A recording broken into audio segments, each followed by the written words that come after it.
जानन्तु विश्वे अमृतस्य पुत्रा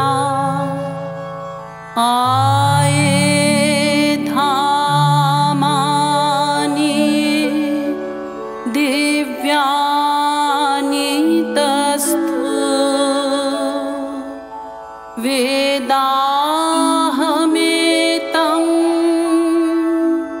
पुरुषं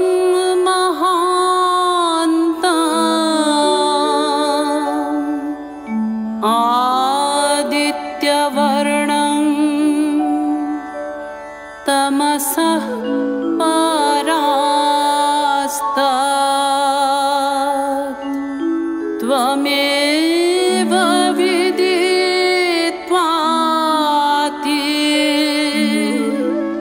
मृत्युमेति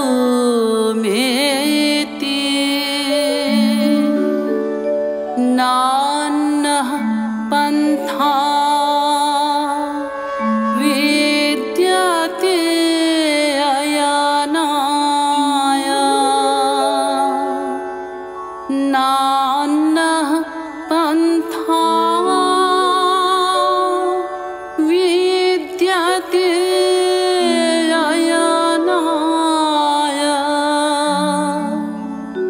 नान्यः पन्था विद्यते अयनाय।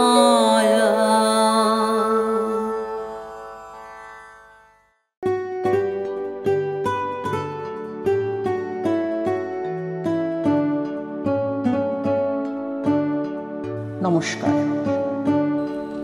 প্রথমেই আমরা কবিগুরু রবীন্দ্রনাথ ঠাকুরকে জানাই আমাদের বিনম্র শ্রদ্ধা ও প্রণাম। আমরা সাধারণত আমাদের দিন যাপন করি ইংরেজি ক্যালেন্ডার অনুসারে, কিন্তু আপামর বাঙালি এক বিশেষ আবেগ দ্বারা তাড়িত হয়ে হঠাৎ করেই বছরের দুটো দিন বাংলা ক্যালেন্ডারের দিকে চলে যায়। সেই যে এক বিশেষ আবেগ, সেই আবেগের নামই হলো রবীন্দ্রনাথ ঠাকুর। সেই যে দুটো দিন, সেই দুটো দিন হলো রবীন্দ্রনাথ ঠাকুরের জন্মদিন 25শে বৈশাখ, এবং আরেকটি দিন হলো রবীন্দ্রনাথ ঠাকুরের মৃত্যুদিন 22শে শ্রাবণ। কবি আমাদের জীবনে একেবারে ওতপ্রোতভাবে জড়িত। সাম্প্রতিককালে একটি ঘটনা থেকে আমরা বুঝতে পারি কবি আমাদের জীবনে কতটা প্রাসঙ্গিক। এই পশ্চিম বাংলাতেই একজন মা তার সন্তান ভূমিষ্ঠ হবার সময় তাকে রবীন্দ্রসঙ্গীত শুনিয়ে আহ্বান করেছিলেন। এই ঘটনা বোধহয় বিশ্বে বিরল। তারপরে আমরা ধীরে ধীরে আমাদের বর্ণমালা আমরা শিখেছি সহজ পাঠ করে, একেবারে শৈশব অবস্থায়। যৌবনে কবি আমাদের প্রেমের জোয়ারে ভাষাতে শিখিয়েছেন। তারপরে জীবনের মধ্য গগনে যখন আমরা ক্লান্ত পরিশ্রান্ত, তখন কবি আমাদের শিখিয়েছেন জীবনও যখন শুকায় যায় করুণা ধারায় এসো। আবার জীবনের একেবারে অন্তিম লগ্নে মৃত্যুর সময়, মৃত্যু শোকে যখন আমরা জর্জরিত থাকি, তখন কবি আমাদের শিখিয়েছেন কোথাও দুঃখ, কোথাও মৃত্যু, কোথাও বিচ্ছেদ নয়। এ শুধু বোধহয় কবিই পারেন।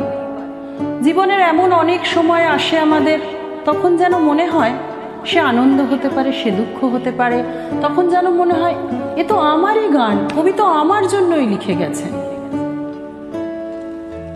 এই ছিলেন, এই আছেন, এই থাকবেন আমাদের জীবনে রবীন্দ্রনাথ ঠাকুর।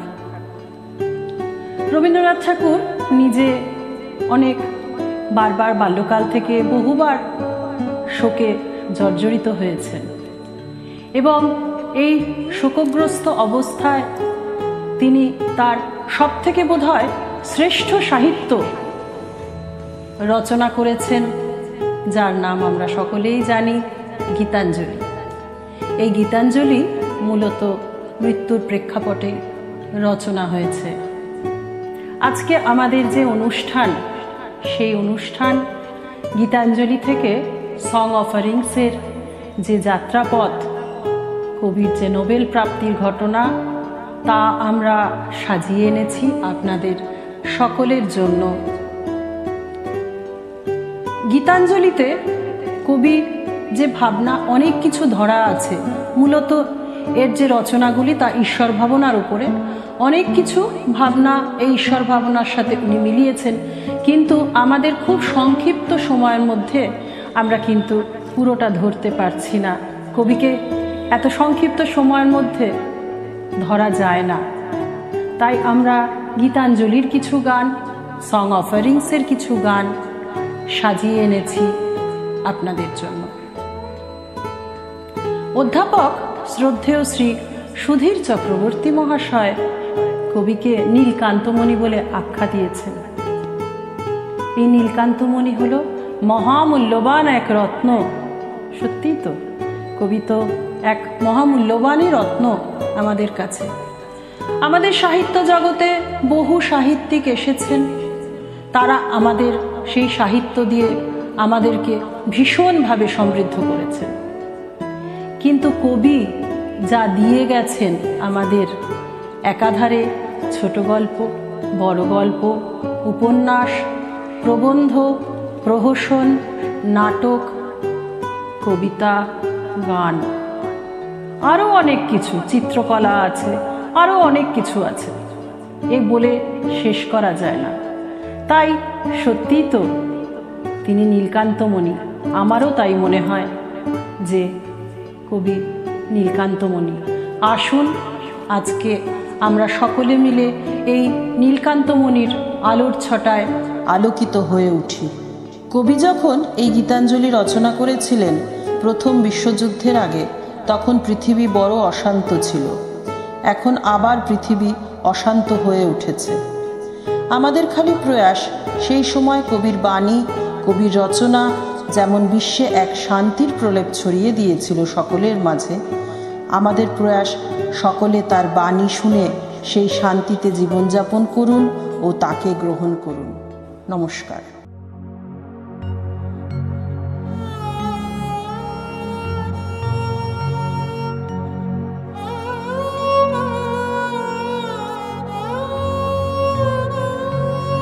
আমি হেথায় থাকি শুধু গাইতে তোমার গান, দিও তোমার জগৎ সভায় এইটুকু মোর স্থান। আমি তোমার ভুবন মাঝে লাগিনি নাথ কোনো কাজে, শুধু কেবল সুরে বাজে অকাজের এই প্রাণ। আমি হেথায় থাকি শুধু গাইতে তোমার গান।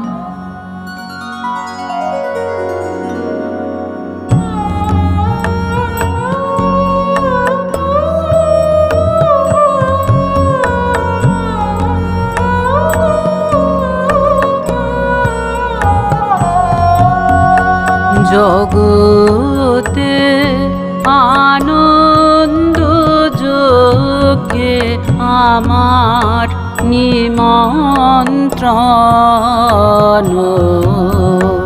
জগতে আনন্দ যোগে আমার নিমন্ত্রণ। ধন্য হলো, ধন্য হলো মানব জীবন। জগতে আনন্দ যোগে আমার নিমন্ত্রণ। নিশায় নীরব দেবালয়ে তোমার আরাধন, তখন মোরে আদেশ করো গাইতে হে রাজন। নয়ন আমার রূপের পুরে সাধ মিটায় বেড়ায় ঘুরে। নয়ন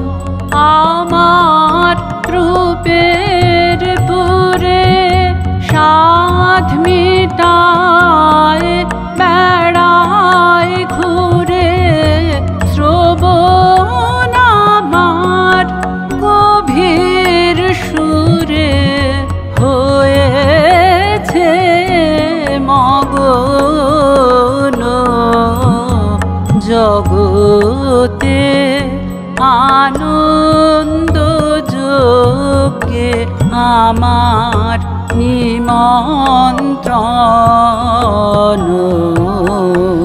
ভোরে যখন আকাশ জুড়ে বাজবে বীণা সোনার সুরে, আমি যেন না রই দূরে, এই দিও মোর মান। তোমার যোগে দিয়েছো ভার, বাজাই আমি বাঁশি গানে গানে গেথে বেড়াই প্রাণের কান্না হাসি। তোমার যোগে দিয়েছো ভার, বাজাই আমি বাঁশি গানে গানে গেথে বেড়াই প্রাণের কান্না হাসি। এখন সময় হয়েছে কি সভায় গিয়ে তোমায় দেখি, এখন সময় হয়েছে কি সভায় গিয়ে তোমায় দেখি। জয়ধ্বনি শুনিয়ে যাব এ মোর নিবেদন। জগতে আনন্দ যোগে আমার নিমন্ত্রণ।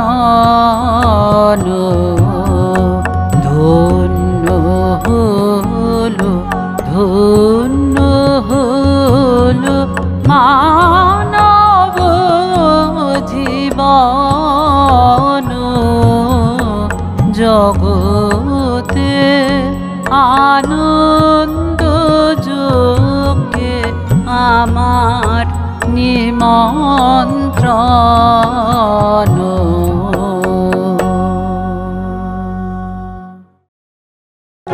1913 সালে রবীন্দ্রনাথ ঠাকুর নোবেল পুরস্কার লাভ করেছিলেন।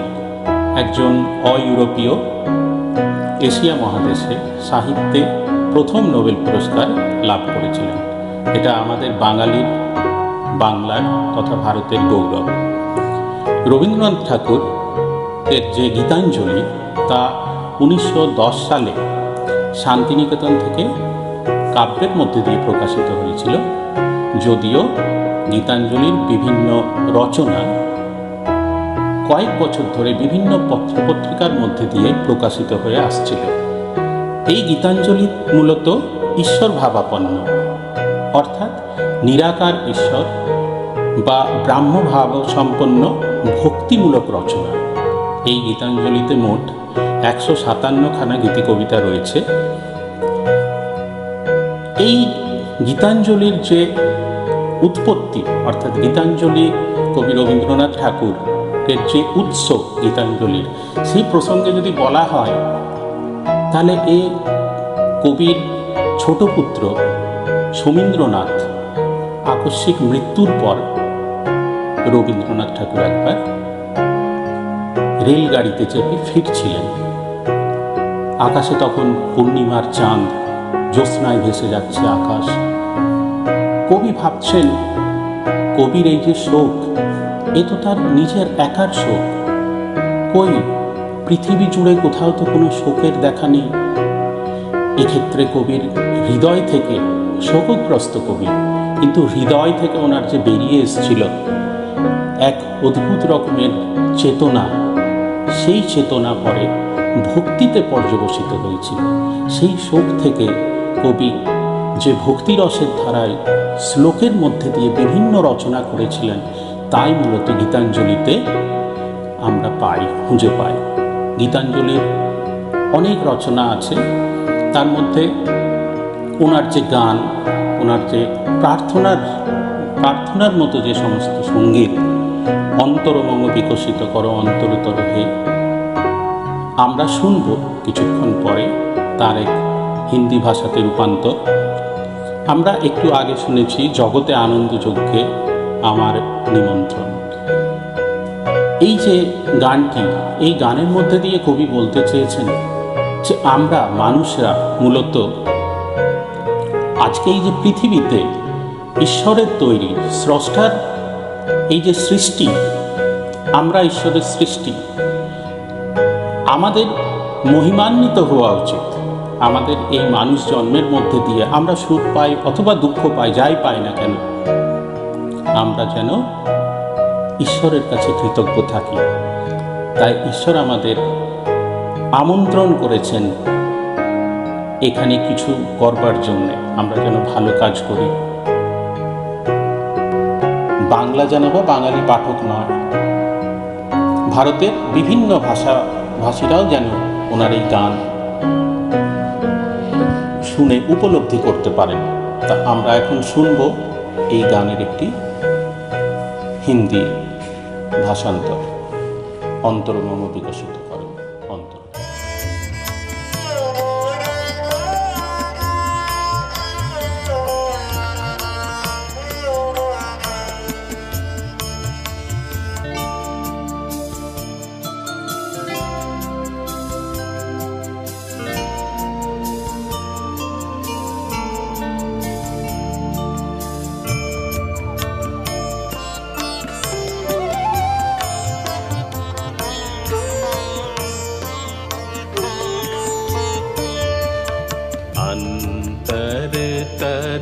मेरा अंतर विकसित करो हे, अंतर तर मेरा अंतर विकसित करो हे, निर्मल करो उज्जल करो सुंदर करो हे, निर्मल करो उज्जल करो सुंदर करो हे, निर्मल करो उज्जल करो सुंदर करो हे, अंतर तर मेरा अंतर विकसित करो हे।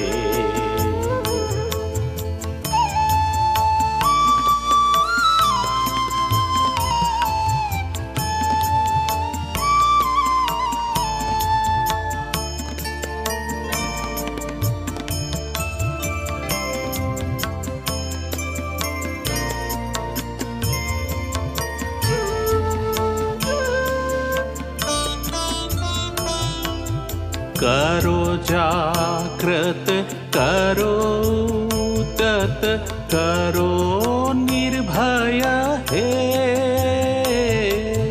करो जागृत करो तत करो निर्भय हे, करो निरालस निसंशय मंगल करो हे, अंतर तर मेरा अंतर विकसित करो हे।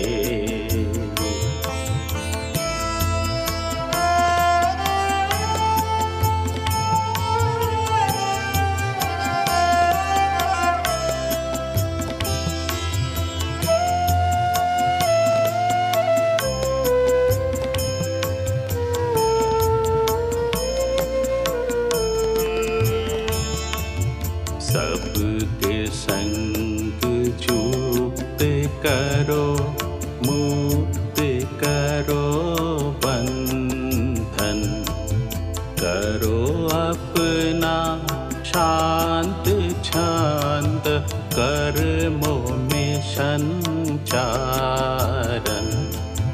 सबके संग जुक्त करो मुक्त करो बंधन करो अपना शांत छंद कर्मों में संचारन चित्त करो निष्पंदित चरणों कमलों में चित्त करो निष्पंदित चरणों कमलों में आनंदित अंदित आनंदित करो हे अंतर तर मेरा अंतर विकसित करो हे अंतर तर मेरा अंतर विकसित करो हे। সম্ভবত 1911 সালের কথা। কবি বিলেত যাওয়া মনস্থির করলেন, কিন্তু অসুস্থতার কারণে সে বছর উনি আর যেতে না পেরে বিশ্রামের জন্য চলে গেলেন শিলাইদহ। এই শিলাইদহের কুঠি বাড়ি আর পদ্মা নদীতে বজরা ভ্রমণ কবির অত্যন্ত প্রিয় এই দুটি জায়গা। সেখানে উনি স্থির করলেন, এখানে এক পট পরিবর্তন আমরা বলতে পারি। এখানে কবি স্থির করলেন যে এই সময় একটু অন্য ধরনের কিছু কাজ করা যাক। উনি গীতাঞ্জলির ইংরেজি তর্জমা অর্থাৎ ইংরেজি অনুবাদ আমরা পরবর্তীকালে দেখব বা দেখেছি। গীতাঞ্জলিতে যে অনুবাদ তা আক্ষরিক কোনো অনুবাদ নয়, তা ভাবানুবাদ। তিনি এই কাজে মনোনিবেশ করলেন। খুব যে মন দিয়ে কবি করছিলেন এই কাজ তা নয়, সেটা ওনার কাছ থেকেই আমরা শুনেছি। উনি ওটাকে স্কুল বয় এক্সারসাইজ বলে আখ্যা দিয়েছিলেন। যাই হোক, ইংরেজি তর্জমার কাজ উনি শুরু করলেন এবং এটা আমরা জানতে পারি ওনার ভ্রাতুষ্পুত্রী ইন্দিরা দেবীকে লেখা চিঠির মধ্যে দিয়ে। এখানে প্রকৃতির নিবিড় সান্নিধ্যে শিলাইদহে কবি মনে শুরু হয়ে যায় বিচিত্র এক প্রকৃতি, মানব এবং নিরাকার ঈশ্বরের মধ্যে যে গূঢ় সম্পর্ক, প্রকৃতির অন্তরালে ঈশ্বরকে পাওয়ার যে আকুতি, না পাওয়ার যে আকুতি, সেটা কবির লেখনীর মধ্যে উঠে আসে। প্রথম পাণ্ডুলিপি অনুসারে প্রথম কবি যে গানটির ইংরেজি অনুবাদ বা তর্জমা শুরু করেছিলেন তা হলো আমারই পথ চাওয়াতেই আনন্দ। যদিও ওনার বন্ধু রামেন্দ্র সুন্দর ত্রিবেদীকে উনি বলেছেন যে এই অনুবাদের প্রথম যে গানটি উনি লিখেছিলেন তা হলো কোলাহল তো বারণ হলো। কিন্তু যাই হোক, আমরা এখন আমারই পথ চাওয়াতেই আনন্দ এই গানটি আমরা শুনব। কবি নিবিড়ভাবে অপেক্ষা করে আছেন। প্রকৃতির ঋতু পরিবর্তন হয়ে চলেছে, একের পর এক ঋতু পরিবর্তন হয়ে যাচ্ছে। কবি সেই শুভ লগ্নের জন্য বসে আছেন।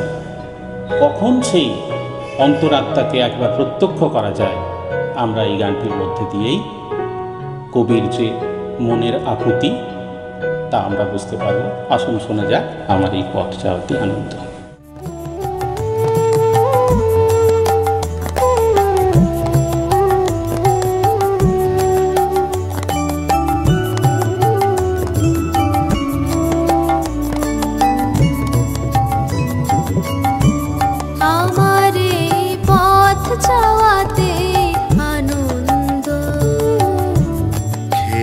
যাই রৌদ্র ছায়া বর্ষা আসে বসন্ত, আমার এই পথ যাওয়াতে আনন্দ।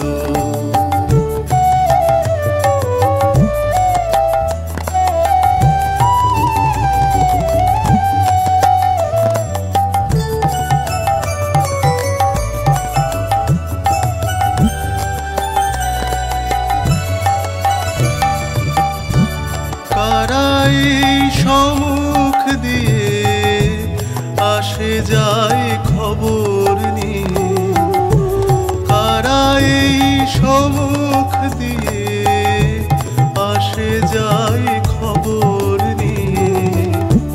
খুশিরই আপন মনে বাতাস বহে, বাতাস বহে সুমন্দ, আমার এই পথ চাওয়াতে আনন্দ।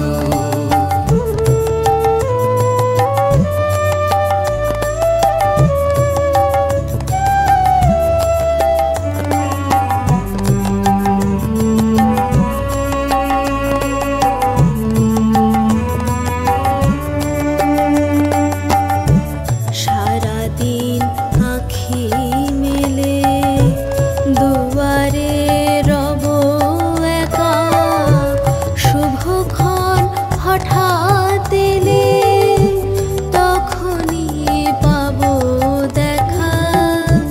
সারাদিন আঁখি মেলে দুয়ারে রব একা, শুভক্ষণ হঠাৎ এলে তখনই পাবো দেখা।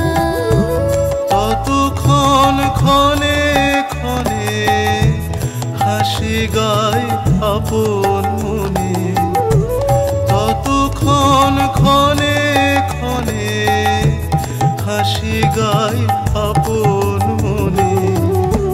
ততক্ষণ রহি রহি ভেসে আসে, ভেসে আসে সুগন্ধ, আমার এই পথ চাওয়াতে আনন্দ। খেলে যাই রৌদ্র ছায়া, বর্ষা আসে বসন্ত, আমার এই পথ চাওয়াতে আনন্দ। নববর্ষের আগে মানে 1912 সালে রবীন্দ্রনাথ ফিরে এলেন শিলাইদহ থেকে জোড়াসাঁকো ঠাকুর বাড়িতে। এখানে কবির ভ্রাতুষ্পুত্র অবনীন্দ্রনাথের আমন্ত্রণে তৎকালীন ইউরোপের বিখ্যাত চিত্রশিল্পী রথেনস্টাইন এসেছিলেন। রথেনস্টাইন তখন ইউরোপের বিখ্যাত চিত্রশিল্পী এবং অবশ্যই তার কবি মানুষ ছিল। ইনি কবির পোস্টমাস্টার গল্পটি ইংরেজি অনুবাদ করেছিলেন। তা রবীন্দ্রনাথ ঠাকুরের সাথে এই রথেনস্টাইনের প্রথম জোড়াসাঁকো ঠাকুর বাড়িতে পরিচয় হলো। এই ঘটনা সত্যি এক অসাধারণ ঘটনা। আমরা পরবর্তীকালে দেখতে পাবো যে গীতাঞ্জলি থেকে সং অফারিংসের যাত্রাপথে কবির পাশে প্রিয় বন্ধুর মতো রথেনস্টাইন সবসময় তার পাশে ছিলেন। কথা প্রসঙ্গে রথেনস্টাইন কবিকে তার আরও গীতাঞ্জলির যে সমস্ত কবিতা গান রয়েছে সেগুলো ইংরেজিতে অনুবাদ করার জন্যে উৎসাহ প্রদান করেন, উৎসাহিত করেন। অথচ আশ্চর্যের কথা এই যে কবি কিছুদিন আগে এই কাজটি শুরু করে দিয়েছিলেন শিলাইদহ। এবার রথেনস্টাইনের অনুরোধে বা রথেনস্টাইন বলাতে উনি অত্যন্ত উৎসাহিত হন এবং আবার পূর্ণ উদ্যমে এই কাজটি শুরু করে দেন। এখানে বলে রাখা ভালো যে এবার গীতাঞ্জলি থেকে সং অফারিংসের দিকে আমরা যখন যাচ্ছি তখন কবি, আমরা আগেই জেনেছি যে গীতাঞ্জলিতে 157টি গান আছে। গীতাঞ্জলি ছাড়াও উনি আরও 10টি কাব্যগ্রন্থের গান বেছে নিলেন সং অফারিংসের অনুবাদ করার জন্য। গীতাঞ্জলি থেকে 53টি, নৈবেদ্য থেকে 17টি, গীতিমাল্য থেকে 15টি, খেয়া থেকে 11টি, শিশু থেকে 3টি, অচলায়তন, চৈতালি, স্বরূপ, কল্পনা ও উৎসর্গে 1টি করে গান। তাহলে মোট সাজানো হয়ে গেল 104টি গান। 104টি গানে ইংরেজি তর্জমা করা হবে। মূলত এই যে ভাষান্তর হয়েছিল, মানে বাংলা থেকে ইংরেজিতে হয়েছিল, এটা এক ভাবের ব্যাপার, মানে ভাবান্তর। আমরা এটার পুরোপুরি যে গীতাঞ্জলি থেকে অনুবাদ তা কিন্তু বলা যায় না, ভাবটা নেওয়া হয়েছিল, এইবারে ইংরেজিতে তার অনুবাদ বা তর্জমা। আমরা দেখেছি বিভিন্ন গীতাঞ্জলির গানের মধ্যে কবি প্রতিভার যে বিন্যাস, সেই কবি প্রতিভাকে আমরা কোনো রকমই সংক্ষিপ্ত করতে পারি না। কবি ধুলা মন্দির যে কবিতা বা গান, এক বিশেষ ভাবনায় উৎসাহিত হয়ে এই ধুলা মন্দির কবিতাটি লিখেছিলেন। আমাদের ঈশ্বর কিন্তু কখনোই মন্দিরের মধ্যে আবদ্ধ নন। তাহলে ঈশ্বর কোথায় আছেন? এখানে কবির মানব প্রেম, সাধারণ মানুষের কথা বলেছেন, সাধারণ মানুষের মধ্যে সেই ঈশ্বর নেমে আসেন। কবির ঈশ্বর কোনো মন্দিরের মধ্যে আবদ্ধ নন। তাহলে কোথায়? কবির ঈশ্বর গেছেন খেটে খাওয়া মানুষদের কাছে, দরিদ্র মানুষের কাছে, দিন আনি দিন খায় মানুষের কাছে, যেখানে তারা চাষ করছে, রোদে পুড়ে জলে ভিজে যারা চাষ করছে, তাদের মধ্যে ঈশ্বরের বিকাশ। সেই হিসাবে উনি ধুলা মন্দির কবিতাটি রচনা করেছিলেন। এবং আরেকটি আমরা গান এখন শুনব, তাই তোমার আনন্দ আমার পর। আমাদের যখন ঈশ্বর উপলব্ধি হয়, কোনো কিছুর একটা উপলব্ধি হয়, তা আমাদের এই ধারণা কবি নিয়ে এসছেন যে তুমি পূর্ণ আর আমরা হলাম অংশ। এই পূর্ণতা আমাদেরই অংশে যখন আমরা একটুর জন্যেও কিছু উপলব্ধি করতে পারবো, তখন আমরা পূর্ণতা সম্পর্কে আমাদের কিছু জ্ঞান লাভ হবে। তখন আমরা বুঝতে পারবো যে হ্যাঁ, সত্যি আমরা সেই মহান অংশেরই একটি ক্ষুদ্র অংশ। এখন আমরা ধুলা মন্দির কবিতা এবং তাই তোমার আনন্দ আমার পর আমরা শুনব।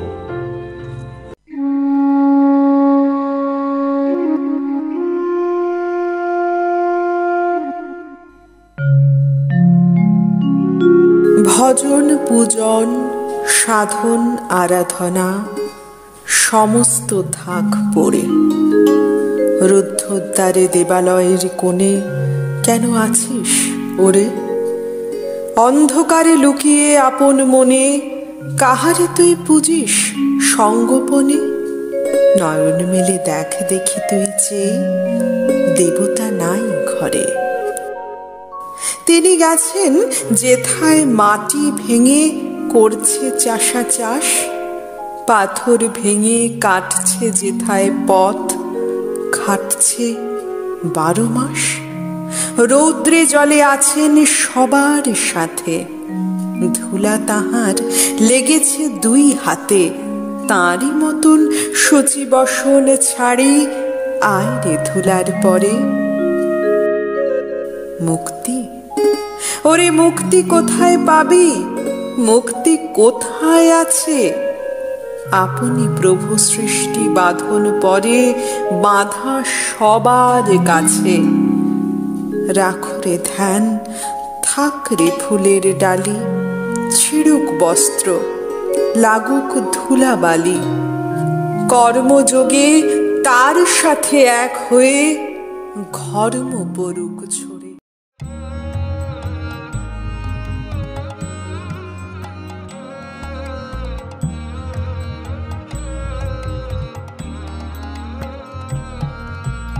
তাই তোমার আনন্দ আমার পর, তুমি তাই এসেছো নিচে।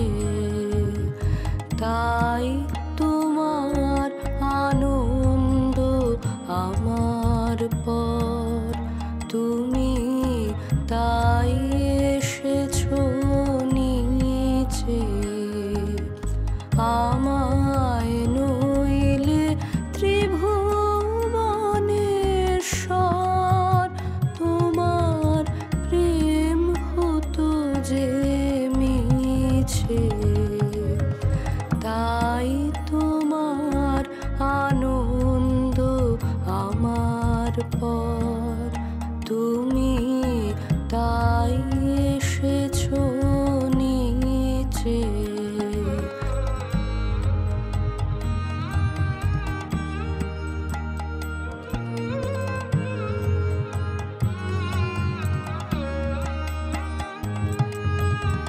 আমায় নিয়ে মেলেছো এই মেলা, আমার হিয়ায় চলছে রসের খেলা।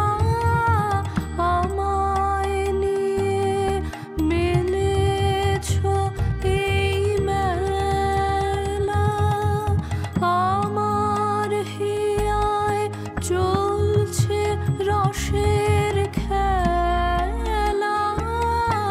মোর জীবনে বিচিত্র রূপ ধরে তোমার ইচ্ছা তরঙ্গিছে।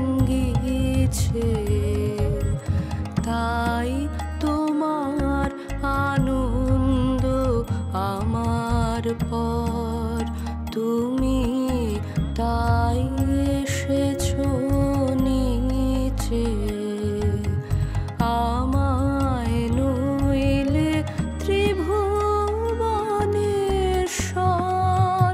তোমার প্রেম হতো যে মিছে। তাই তোমার আনন্দ আমার পর তুমি তাই এসেছো নিচে।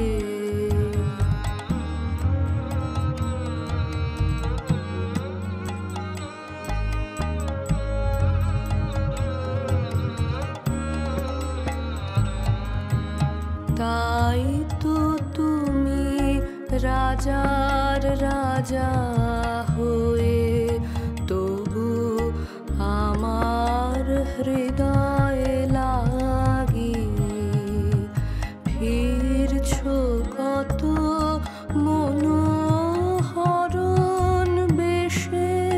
প্রভু নিত্য আছো জাগি।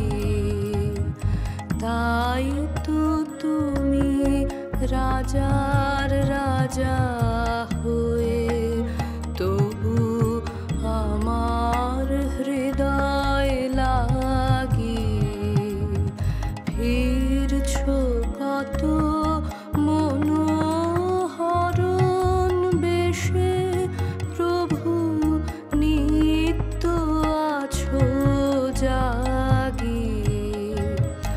তাই তো প্রভু যেথায় এলো নেমে, তোমারি প্রেম ভক্ত প্রাণের প্রেমে। তাই তো প্রভু যেথায় এলো নেমে, তোমারি প্রেম ভক্ত প্রাণের প্রেমে। মূর্তি তোমার যুগল সম্মিলনে সেথায় পূর্ণ প্রকাশেছে। তাই তোমার আনন্দ আমার পর তুমি তাই এসেছো নিচে। এবার কবি 1912 সালের 24শে মে গীতাঞ্জলি আর তার অন্যান্য কাব্যগ্রন্থের পাণ্ডুলিপি নিয়ে, মানে ইংরেজি তর্জমা আর কি, পাণ্ডুলিপি নিয়ে বিলেতের পথে রওনা হলেন। সঙ্গে রয়েছেন কবিপুত্র রথীন্দ্রনাথ এবং তার পত্নী প্রতিমা দেবী। পৌঁছলেন 16 তারিখে 16ই জুন টিউব রেলে চড়ে। ওখানে এক ঘটনা হয়, টিউব রেলে চড়ে উনি সফরকালে তার যে পাণ্ডুলিপি ছিল সেই পাণ্ডুলিপি গেল ট্রেনে হারিয়ে। এবার কি হবে, পাণ্ডুলিপি কোথায় পাওয়া যায় এত কষ্টের? ইংরেজি তর্জমা। যাই হোক, লস্ট প্রপার্টি থেকে সেটাকে হয়তো পরের দিন উদ্ধার করা হলো। সেই পাণ্ডুলিপি কবি রথেনস্টাইনের হাতে তুলে দিলেন। এবার রথেনস্টাইন সেই পাণ্ডুলিপি প্রতিলিপি আরও 3 জন বিশিষ্ট সাহিত্যিকদের হাতে তুলে দিলেন, এবং তারা হলেন W.B. ইয়েটস, স্টপফোর্ড ব্রুক এবং ব্র্যাডলি। এক সান্ধ্য বৈঠকের আয়োজন হল রথেনস্টাইনের বাড়িতে, যেখানে গীতাঞ্জলি পাঠের আসর। এখানে W.B. ইয়েটস গীতাঞ্জলি পাঠ করবেন। এক সন্ধেবেলা শুধু ওই 3 জন ছাড়াও আরও অনেকে সেখানে উপস্থিত ছিলেন। তৎকালীন লন্ডনের বিশেষ গণ্যমান্য ব্যক্তিত্ব যারা কবিবোদ্ধা সাহিত্যিক, তার মধ্যে ছিলেন ইভলিন আন্ডারহিল, আর্নেস্ট রিস, এজরা পাউন্ড এবং কবির অন্তরঙ্গ সহচর অ্যান্ড্রুজ প্রমুখরা। ইংল্যান্ডের বুদ্ধিজীবী সমাজ তার এই কবিতার মধ্যে দিয়ে বিশ্ব চেতনার সঙ্গে পরিচিত হয়ে যেন নতুন আলোর সন্ধান পেল। সকলে আশ্চর্যচকিত হয়ে গেল। কবির ইংরেজি তর্জমা গীতাঞ্জলি, সং অফারিংস, এত সুন্দরভাবে, এত প্রাঞ্জল ভাষাতে, এত স্নিগ্ধতার সঙ্গে প্রকৃতি, মানুষ এবং তার যে মেলবন্ধন, ঈশ্বর ভাবনা, এই সমস্ত যে মেলবন্ধন, এই মেলবন্ধন এত সুন্দরভাবে কবিতার মধ্যে দিয়ে উঠে এলো যে ওদের কাছে এটা একটা খুবই আশ্চর্যের ব্যাপার হয়ে দাঁড়ালো। আমরা জানি রথীন্দ্রনাথ বলেছেন, এক সময় রথীন্দ্রনাথের কথাতে আমরা জানি, যখন কবি সেই শিলাইদয়ে তার ইংরেজি অনুবাদ করছিলেন, তখন সেখানে এক বৈষ্ণবী এবং কিছু সুফি সম্প্রদায়ের মানুষের সঙ্গে তার আলাপচারিতা হয়, এবং ঈশ্বর চেতনার একটা নতুন দিগন্ত হয়তো উনি সেখানে আবিষ্কার করেছিলেন, যা আপনার এই কাব্যগ্রন্থের মধ্যে পরবর্তীকালে ফুটিয়ে তুলতে পেরেছিলেন বলাই বাহুল্য। কবির প্রিয় ঋতু, কবির সমস্ত ঋতুই প্রিয়, সমস্ত ঋতুর ওপরেই ওনার অনেক কবিতা, অনেক গান রয়েছে, কিন্তু কবির নিজস্ব প্রিয় ঋতু ছিল বর্ষা। বর্ষা নিয়ে উনি প্রচুর গান লিখেছেন। আকাশে হয়তো মেঘ জমেছে, ঘন কালো মেঘ, স্লেট নিয়ে হয়তো রবীন্দ্রনাথ ঠাকুর কিছু রচনা লিখলেন। এবং এই রচনার তাৎপর্য কি? এই তাৎপর্য হচ্ছে যে হয়তো সেই মেঘের আড়ালেও উনি প্রকৃতির অবগুণ্ঠনের মধ্যে দিয়ে কোনো কিছুর যেন উনি ওখানে অনুসন্ধান করে চলেছেন। কোনো কিছুই যেন কবির চোখ থেকে সরে না যায়, যেখানে হোক উনি তার স্রষ্টাকে, প্রকৃতির স্রষ্টাকে খুঁজে পেতে চাইছেন।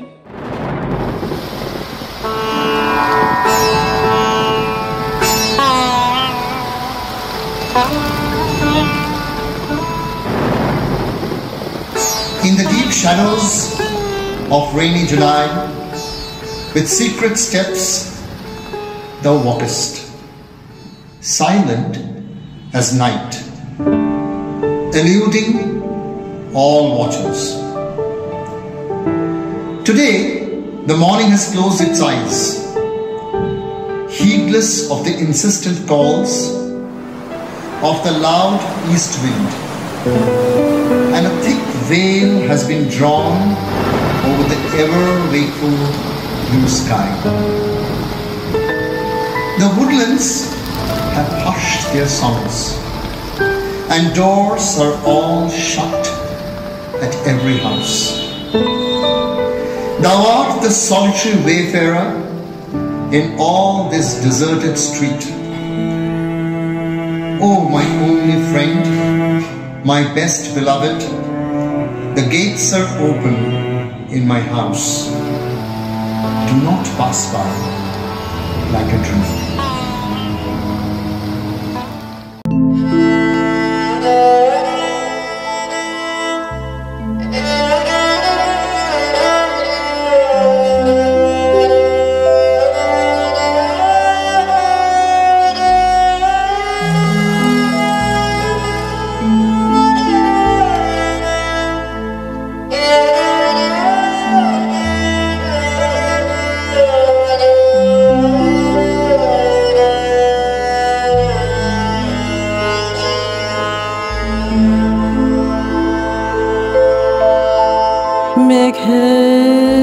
পরে মেঘ জমেছে,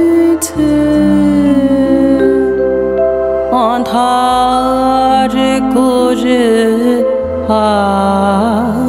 আসে, আমায় কেন বসিয়ে রাখো একা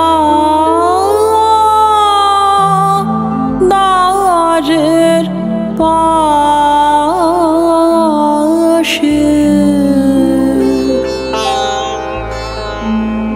মেঘের পরে মেঘ জমেছে, আঁধার করে আসে, কাজের দিনে নানা কাজে থাকি নানা লোকের মাঝে, আজ আমি যে বসে আছি তোমারি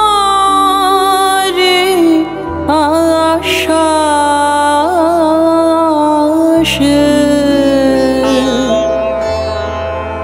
মেঘের পরে মেঘ জমেছে, আঁধার করে আসে, আমায় কেন বসিয়ে রাখো একা দ্বারের পাশে।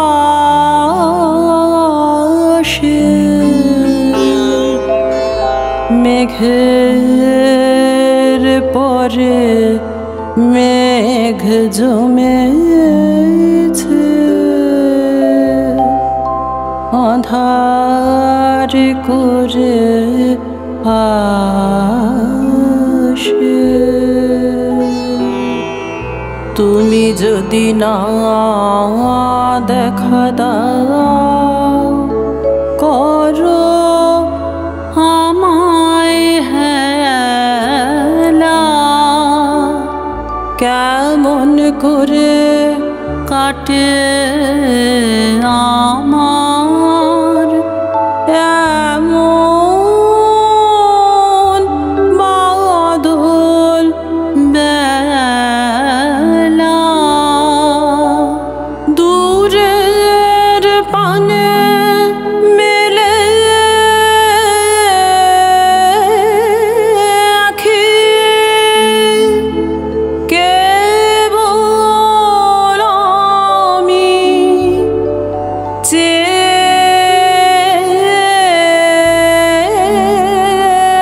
থাকি, পরাণ আমার কেঁদে বেড়ায় দুরন্ত বাতাসে।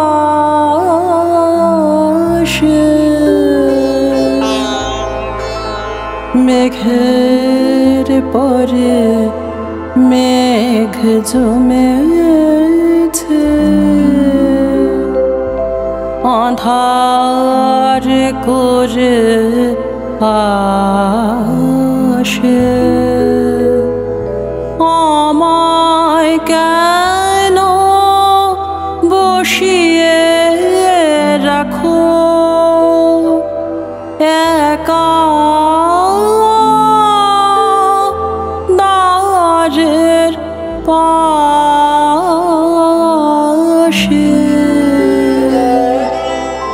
মেঘের পরে মেঘ জমেছে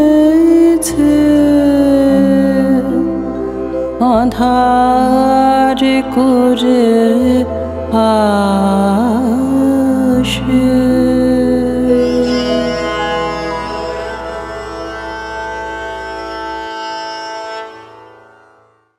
1912 সালের 10 জুলাইয়ের ঘটনা। লন্ডনের ইন্ডিয়ান সোসাইটির অভিজাত রেস্তোরাঁ ট্রকেডারোতে এক সম্বর্ধনা সভা আর নৈশভোজের আয়োজন করা হয়েছে। এই আয়োজন কে করেছিলেন? তখনকার বিশিষ্ট কবি সাহিত্যিক বৃন্দরা। সেদিনের সেই নৈশভোজে স্থির হয়ে গেছিল কবির যে সং অফারিংস তা প্রকাশ করা হবে। সেদিন কবি একের পর এক গীতি কবিতা পাঠ করে শোনাতে লাগলেন। সবাই মন্ত্রমুগ্ধের মতো সেই পাঠ শুনে আনন্দিত এবং নিজেদের মতামত প্রকাশ করেছিলেন।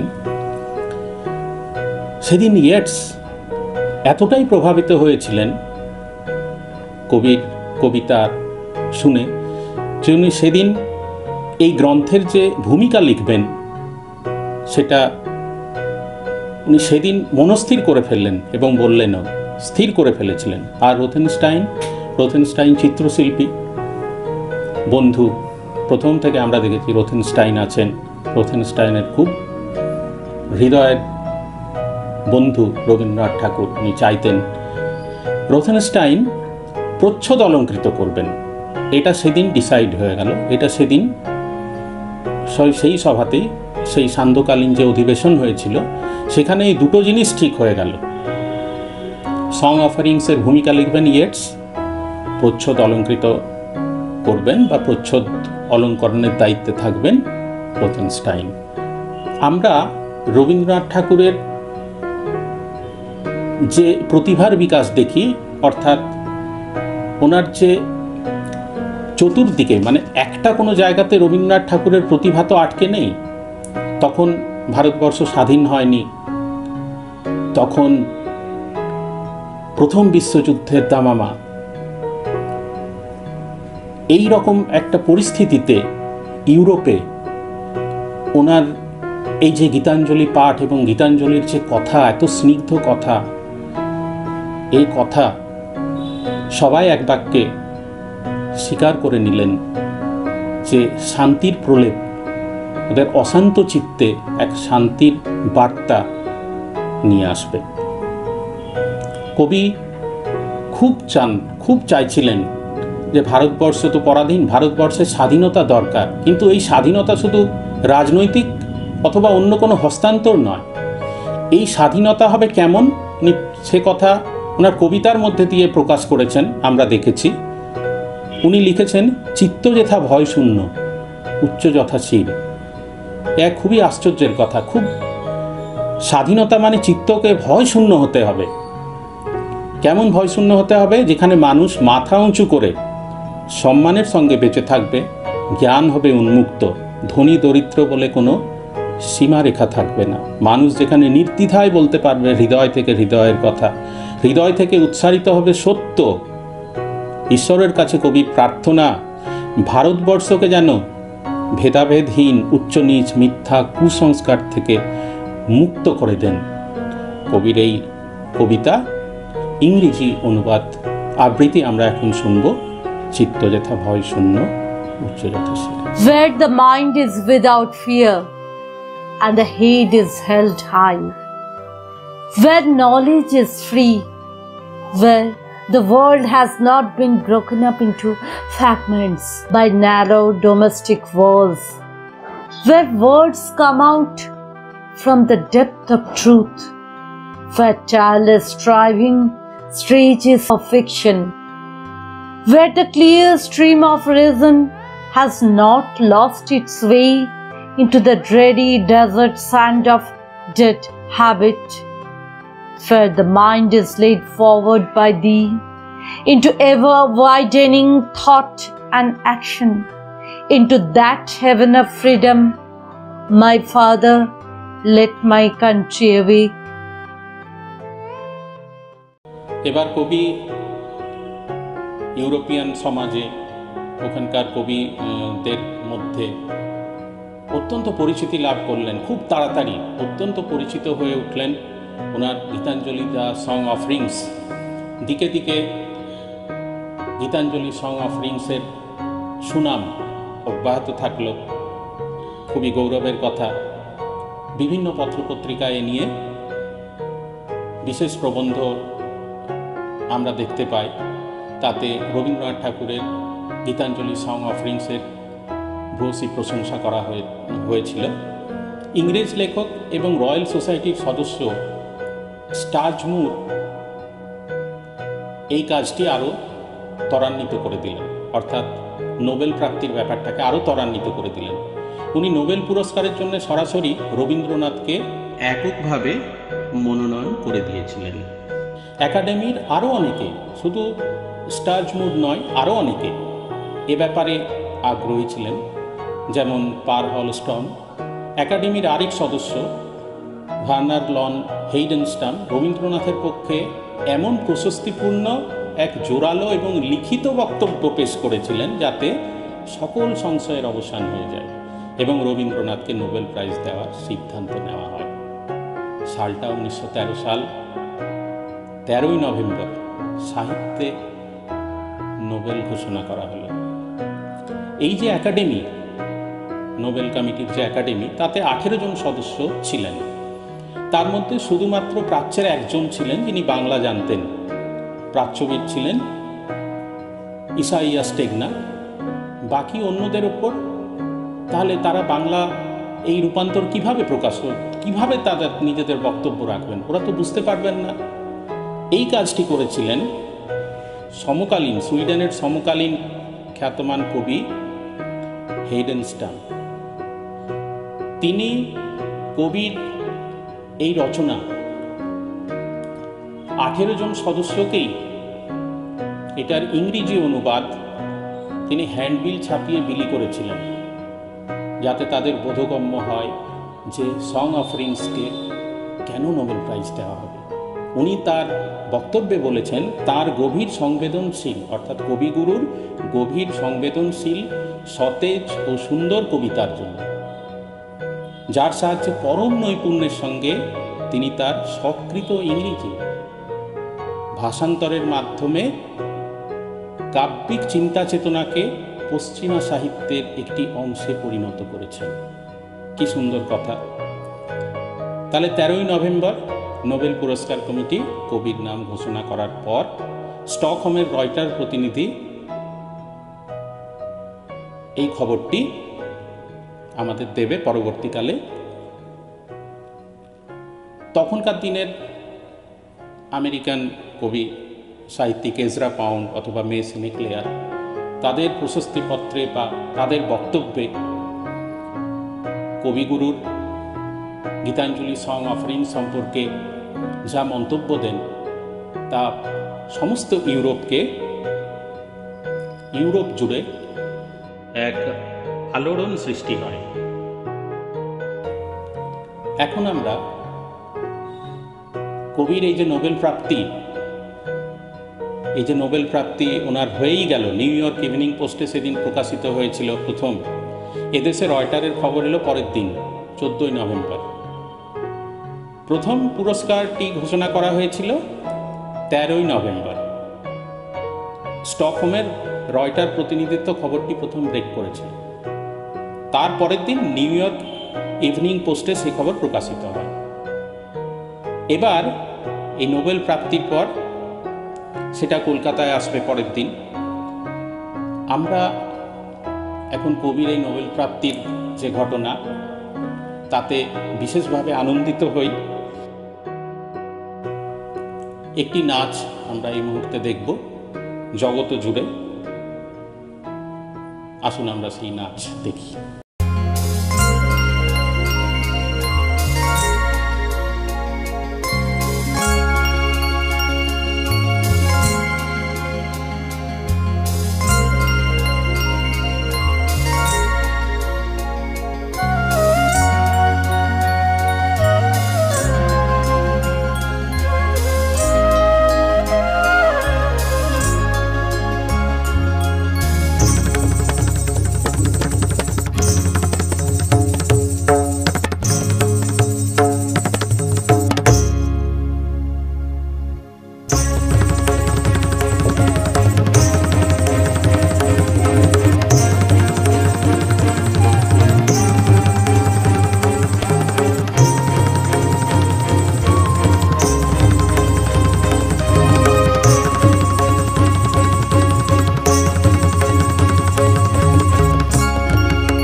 ফিরে এসছেন লন্ডন থেকে দেশে, সেখান থেকে শান্তিনিকেতনে উনি অবস্থান করছেন। সেদিন প্রকৃতি যেন এক বিশেষভাবে সেজে উঠেছে। কোথায়? শান্তিনিকেতনে। এতদিন ধরে কবি প্রকৃতিকে নিয়ে যে সমস্ত রহস্য উদ্ঘাটন করেছেন তার বিভিন্ন কবিতা গানের মধ্যে দিয়ে, তাহলে এবার কি প্রকৃতি কবিকে কিছু সম্বর্ধনা অথবা কবিকে কিছু রাজতিলকের মতো কিছু দিতে চাইছেন? এটা কেমন যেন সেদিন পুরো প্রকৃতিকে দেখেই মনে হয়েছিল। খোয়াই জুড়ে সেদিন আকাশে উজ্জ্বল চাঁদ, কার্তিক মাস। কবি পারুল বনের দিকে তার কচি কাঁচাদের নিয়ে যাচ্ছেন। কোথায় চলেছেন? সেদিন হয়তো এক পিকনিকের আয়োজন হয়েছে। কবি তার যথারীতি জোপ্পা উড়িয়ে চলেছেন কচি কাঁচাদের নিয়ে, সঙ্গে এন্ড্রুজ, পুত্র রথীন্দ্রনাথ, নেপালবাবু আছেন, সচিব, তাদের নিয়ে উনি চলেছেন। বোলপুরে যে পথ ধরে উনি এগোচ্ছেন সেই পথের মাঝে পড়ে বোলপুরের পোস্ট অফিস। সেখান দিয়ে যাবার সময় ওই পোস্ট অফিসের একটি ছেলে হয়তো খানিকটা দৌড়ে এসে কবিকে কিছু একটা দেবেন, একটা কাগজ দেবেন। সেই কাগজ হচ্ছে কিছু তার বার্তা। সেই তার বার্তা কবি থামলেন এবং সেই তার বার্তাটি গ্রহণ করলেন ছেলেটির কাছ থেকে। এবার অন্যদের যাতে অসুবিধা না হয় পৌঁছতে, তাই সেই তার বার্তা উনি জোব্বার পকেটে রেখে আবার উনি চললেন। এবার এন্ড্রুজ ওনাকে বললেন যে কবিবর, আপনি এই যে তার বার্তা এসছে, এটাতে তো কোনো খবর থাকতে পারে, কোনো সংবাদ হতে পারে, কোনো গুরুতর সংবাদ হতে পারে, এইরকম আর কি। তা আপনি একটু পড়ে দেখুন এটা। যাই হোক, কবি তার অনুরোধে সেই কাগজটা ধীরে ধীরে খুললেন। সেই কাগজে কি লেখা ছিল? সেই কাগজে লেখা ছিল কবির নোবেল প্রাপ্তির খবর। প্রথমে কবির হয়তো বিশ্বাস হলো না, উনি দুবার করে কাগজটা পড়লেন। তাহলে এখানে কবির কি প্রতিক্রিয়া ছিল? কবি এই কাগজটা খুলে পড়ার পর যিনি সচিব শান্তিনিকেতনে, নেপালবাবু, তার হাতে সেটা তুলে দিয়ে বললেন, নিন নেপালবাবু, এই নিন আপনার ড্রেন তৈরির টাকার ব্যবস্থা হয়ে গেছে। এই ছিলেন রবীন্দ্রনাথ ঠাকুর। নোবেল প্রাইজ উনি পেলেন তা আমরা জানতে পারলাম, কিন্তু কবির চিত্তে আমরা সেদিন কিন্তু সেই রকম কোনো হর্ষ উল্লাসের কোনো কেননা কবি তো ছিলেন ঋষি প্রতিম। ওনার কাছে সুখ দুঃখের মধ্যে কোনো ভাবান্তর ছিল না। এবার কবি ফিরে এলেন শান্তিনিকেতনে। শান্তিনিকেতনে তো মনে হচ্ছে যেন চাঁদের হাট বসেছে, সব জায়গাতে কবির গুণগান, জয়গান।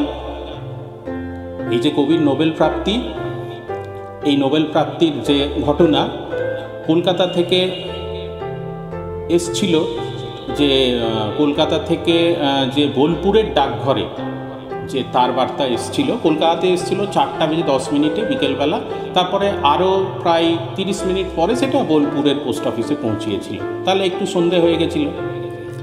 এবার যখন 3-4 দিন ছুটি ঘোষণা হয়ে গেল শান্তিনিকেতনে, তখন বোঝা গেল, ছাত্ররা বুঝতে পারল ব্যাপার কিছু গুরুতর। সে রাত্রে গৌরপ্রাঙ্গণে, আম্রকুঞ্জে, গৌরপ্রাঙ্গণে যেদিন সেই সন্ধ্যেবেলা চাঁদের আলোয় বিস্তর আমোদ করেছিল শান্তিনিকেতন আশ্রম, আত্মহারা শান্তিনিকেতন সেদিন সারা কলকাতা জুড়ে, সারা পশ্চিমবঙ্গ জুড়ে, সারা বাংলা জুড়ে সেদিন এক আনন্দধারা বয়ে গেছিল। আমাদের প্রিয় কবি, আমাদের বাঙালি কবি নোবেল পেয়েছেন, নোবেল প্রাইজ পেয়েছেন। পরের দিন সেই খবর তো প্রচারিত হয়েছে। তার আগের দিন সন্ধ্যেবেলা এক ইংলিশ দৈনিক, ঠিক বলা যাবে না, এক সান্ধ্যকালীন পত্রিকা দ্য এম্পায়ারে সেটা প্রকাশিত হয়েছিল। কেননা রয়টার থেকে যে খবরটা এসছিল কবি 13 তারিখে নোবেল প্রাইজ পেয়েছিলেন, পরের দিন 14 তারিখে তার বার্তার মাধ্যমে সেটা জোড়াসাঁকোর বাড়িতে জোড়াসাঁকোর বাড়িতে সেটা পাঠানো হয়েছিল। তারপরের দিন 15 তারিখে সেটা বোলপুরে কবিগুরুর কাছে পৌঁছয়। বোলপুর যে ডাকঘর, সেখানে একটার পর একটা তার বার্তাতে ছেয়ে গেছিল সেদিন। পুরো কলকাতা জুড়ে মানুষের উল্লাস, হকার থেকে শুরু করে গুণীজন থেকে শুরু করে সাধারণ মানুষের মধ্যে বিশাল এক উদ্দীপনা। কবির এই বিশ্ব পরিচিতি বাংলা সাহিত্যকে এক নতুন জায়গাতে নিয়ে এসেছিল। তো যাই হোক, পরের দিন আম্রকুঞ্জে এক সম্বর্ধনা সভার আয়োজন করা হয়েছিল। সেখানে কবির একটি গান রচনা করেছিলেন বেশ কিছুদিন আগে, যখন উনি লন্ডনে ছিলেন, তখন আগস্ট মাসে একটি গান রচনা করেছিলেন, এ মনিহার আমায় নাহি সাজে। তাহলে কবি কি ভবিষ্যৎ দ্রষ্টা ছিলেন? উনি কি তাহলে জানতেন? হয়তো জানতেন। তো যাই হোক, যে সম্বর্ধনা সভার আয়োজন করা হয়েছিল, যখন প্রথম গীতাঞ্জলি 1910 সালে বাংলাতে প্রকাশ হয়েছিল, তখন বাংলার প্রচুর মানুষ তাকে ঘিরে অনেক বিদ্বেষ পোষণ করেছিলেন এবং লোকচক্ষে হীন করার চেষ্টা করা হয়েছিল। এমন কিছু বাঙালিরও কিন্তু তখন কোনো অভাব ছিল না, এবং তাদের দেখা যাচ্ছে সেই সম্বর্ধনা সভার প্রথম সারিতেই তারা বসে আছে। তাদের দেখেই কবি একটু ধৈর্য হারান। অভিমানী ছিলেন রবীন্দ্রনাথ। উঠে দাঁড়িয়ে বক্তব্য রাখতে গিয়ে তিনি বললেন, আজ আপনারা আদর করে সম্মানের যে সুরাপাত্র আমার সম্মুখে ধরেছেন, তা আমি ওষ্ঠের কাছে পর্যন্ত ঠেকাবো, কিন্তু এ মদিরা আমি অন্তরে গ্রহণ করতে পারবো না। এর মত্ততা থেকে আমার চিত্তকে আমি দূরে রাখতে চাই। যাই হোক, কবির নোবেল প্রাইজ পেয়ে গেছেন। এবার আমরা সেই গান, এই সভাতে কবি এই গানটি গাইতেন, কিন্তু যে কারণ আমি বললাম তাই উনি সেই গানটি গাইলেন না। আমরা এখন সেই গানটি গাইব কবির প্রতি বিশেষ শ্রদ্ধা জানানোর জন্যে। আসুন আমরা সেই গানটি শুনি, এ মনিহার আমায় নাহি সাজে।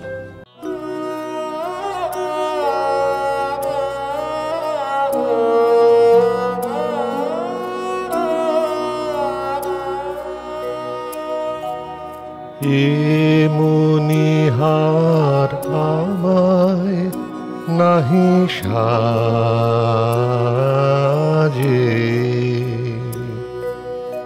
এ মনিহার আমায় নাহি সাজে, এরে পড়তে গেলে লাগে, এরে ছিড়তে গেলে বাজে, এ মনিহার আমায় নাহি সাজে।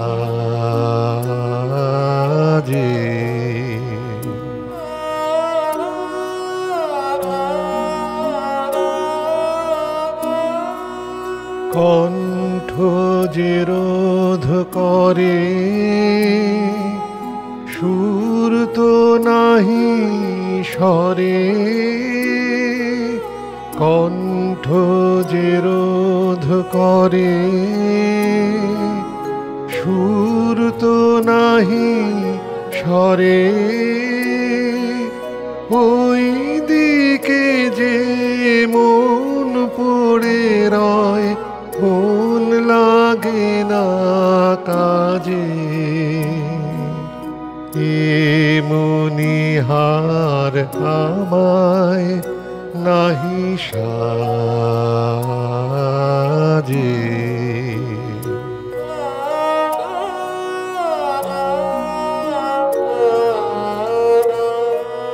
তাই তো বসে আছি, এহার তোমায় পরাই যদি, তবে আমি বাঁচি। তাই তো বসে আছি, ফুলো মালার ডোরে বরিয়ালো মোরে, ফুলো মালার ডোরে বরিয়ালো মোরে, তোমার কাছে দেখাইনে মুখ মণিমালার লাজে, এ মণিহার আমায় নাহি সাজে,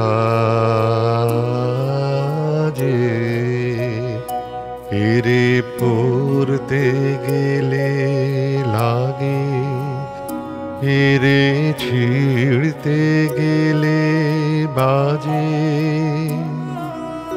এ মণিহার আমায় নাহি সাজে।